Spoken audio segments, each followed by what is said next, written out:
Aujourd'hui, nous avons organisé une table ronde qui entre dans le cadre de notre campagne Nos vacances pour l'école. Parce que nous restons convaincus qu'il nous faut avoir des stratégies d'anticipation sur l'année scolaire.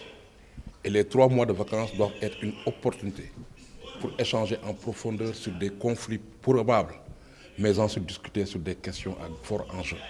C'est à cela que doivent servir ces grandes vacances scolaires. C'est ça qui nous permettrait d'avoir une année scolaire apaisée, une année scolaire performante, une année scolaire qui ait les moyens de faire face à toute autre forme de crise.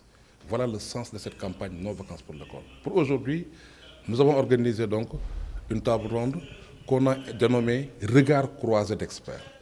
Parce que simplement, nous sommes persuadés que quand on doit parler de l'éducation, nous devons apprendre à écouter les autres, à faire en sorte que d'autres domaines puissent braquer le regard sur le système éducatif.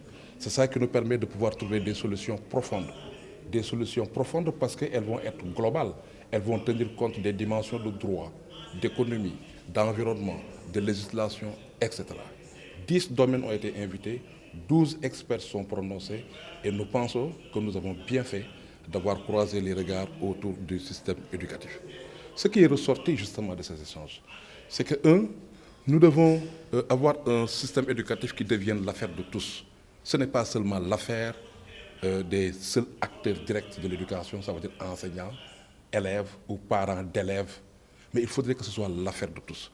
Les entreprises, les ONG, les autres secteurs devraient pouvoir s'y préoccuper. Ça, c'est déjà une première leçon que nous avons tirée de cet échange.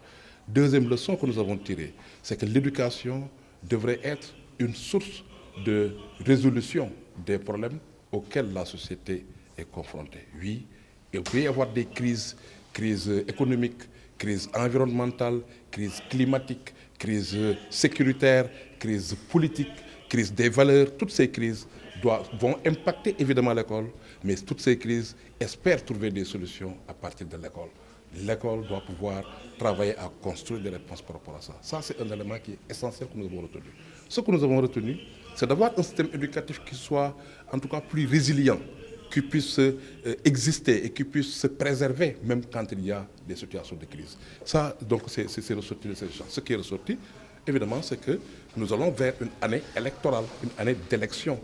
Et nous sommes conscients que le premier trimestre de l'année scolaire, qui commence en octobre, novembre, décembre, c'est un trimestre où on peut vivre des turbulences liées à leurs exercices de parrainage, de candidature.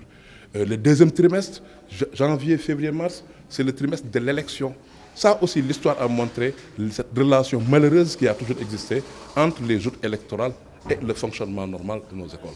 Le troisième trimestre post-élection, ça veut dire avril, mai, juin, c'est aussi des moments qui pourraient avoir de petites turbulences. Nous voudrions que notre école puisse être épargnée des jeux d'acteurs, que les militants de tous bords puissent se lever pour protéger l'école des jeux d'acteurs, que des militants se lèvent pour veiller à ce que nos enfants ne soient pas utilisés autrement, parce que si vous allez dans le lycée, plus de 2/3 des élèves du lycée sont aujourd'hui devenus des électeurs, depuis qu'on a quitté l'âge de 21 ans à 18 ans.